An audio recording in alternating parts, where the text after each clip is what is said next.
how's it going? I am Mike O'Connor. I'm the marketing manager for Live Oak Brewing, and we're here at the brewery. Going to take a quick tour.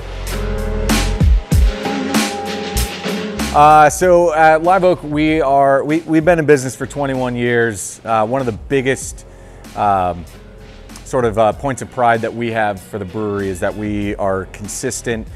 We use quality ingredients, and that we're true to traditional styles, European style beers. Keeping with that sort of tradition, we gather all of our ingredients from the Czech Republic. We get our malts from various maltsters to basically replicate the beer styles from those regions. So when we get our malts, they come in these giant bags. These get hooked up, and then they get sent through this sort of like conveyor belt that sends it over to our tanks. So we get these in pretty often. We go through a lot of beer. We go through a lot of our ingredients. We make huge batches, and it takes a lot of time. So these are all German tanks that we have. We spend a lot of time making sure that everything that we do is consistent with each of the styles of beers that we make. We could take shortcuts in the way that we do things around here, but we don't. We like to actually make the beer the way that it's done, and I think it definitely tells in the final product that people are really into what we're doing. And actually, a lot of the companies that we get either our malts from, or our hops, even our yeast strains, we will bring them samples of our beer, and they are just blown away. They say that we could sell our beer in Germany, we could sell our beer in the Czech Republic, and people would have no idea that it's made in Austin, Texas. So we take a lot of pride in that. Our brewers kick a lot of ass. They really know what they're doing, and it's fun.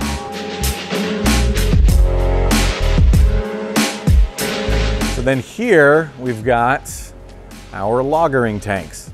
A lot of breweries, they'll have their lagering tanks that are kind of straight up.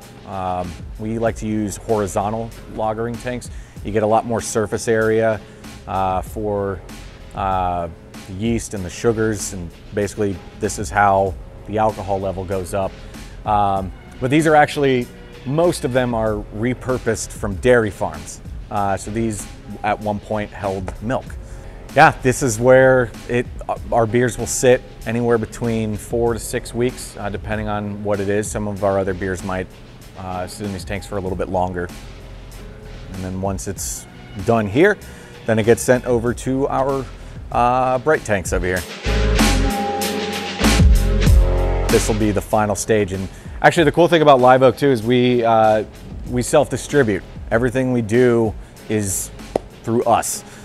From the beginning processes of making the beer to actually kegging and packaging our beer, it's all done by just a small handful of people, which is amazing because most bars have us on in town.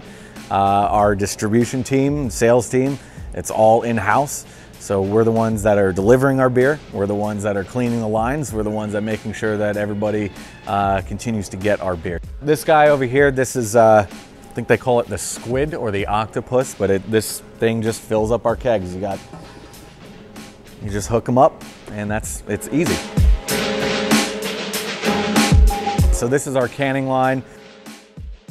This thing goes through the ringer a lot. I mean, we package pretty consistently all of our beer. So you got to see a tour of our little operation we got going on here. I think it's time to go drink some beer. So this is our Oktoberfest, which we actually call Oaktoberfest. Obviously a play on the word, Live Oak Brewing. This is a traditional Bavarian style fall beer. Despite it being called Oktoberfest, you can drink it throughout the whole winter. It's very easy drinking, very malt forward. You get a little bit of sweetness in there, very beautiful color. So next up we've got Big Bark.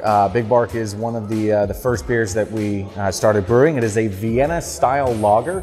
If you're looking for sort of a comparison for another beer that you may be familiar with, Negro Modelo is Vienna style lager. This is Pils. This is our, I guess what you would call our flagship beer. This was the first beer that we made. We actually do 2 different types of Pilsners. And the reason for that is in different areas of the world, you'd have either, a Czech style Pilsner, Bavarian style Pilsner.